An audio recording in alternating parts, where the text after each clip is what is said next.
Want to save hundreds of dollars fixing your car, but avoid the mistakes that could cost you thousands? Today, I'm breaking down the real cost of DIY car repairs, and I'll show you when to do it yourself, and when calling a pro is the smartest move you'll ever make. Stay to the end because I'm sharing a simple tool that costs less than lunch but can prevent a $1,000 disaster. Look, I get it. A shop quotes you $500 for something like replacing a sun visor. You jump on YouTube, find a part on Amazon for $50, and boom, you just saved $450. One driver actually did this and even upgraded the visor while saving money. That's the power of DIY. And honestly, basic stuff like oil changes, filters, wipers, you can learn those in an afternoon. You save labor costs, sometimes $100 an hour, and you feel like a boss afterward. But here's the part most people don't talk about. DIY can backfire big time. Get it wrong on things like brakes, steering, or engine timing, and that $100 you saved could turn into a $3,000 minus $5,000 repair bill. Worse, it could void your warranty, or put your safety on the line. And some jobs need special tools or training. Without them, you're basically guessing. Guesswork in cars, not a great combo. Alright, so let's settle this once and for all.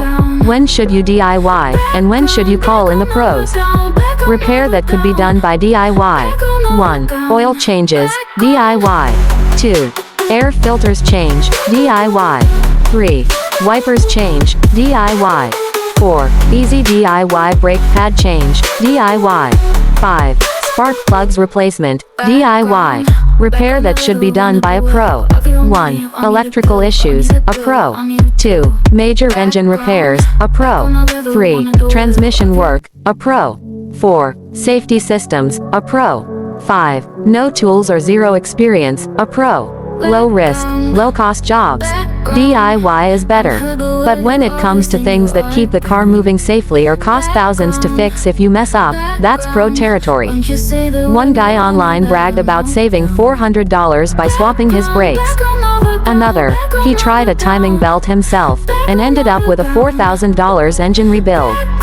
So yeah, know where to draw the line. And I've seen people who saved $1,000 doing suspension work on their driveway. But I've also seen the disasters when bolts aren't torqued right. That's not something you want coming loose at 70 miles per hour. Here's that tool I promised, a simple compression gauge. Costs $12. It tells you if your engine's wearing out, before it fails. Mechanics use it, and now you can too.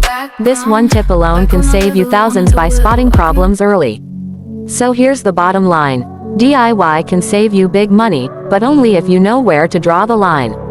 Do the small stuff, sure, but the complex, safety critical, or warranty jobs, call the pros. Hit that like button if you learned something today.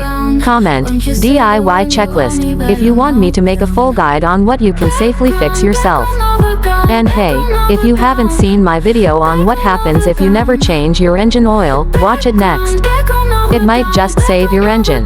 Which DIY do you do on your car? With what results? Tell me in the comments below. Why haven't you liked this video? Do that now, please. Watch the next fantastic video like this popping up next.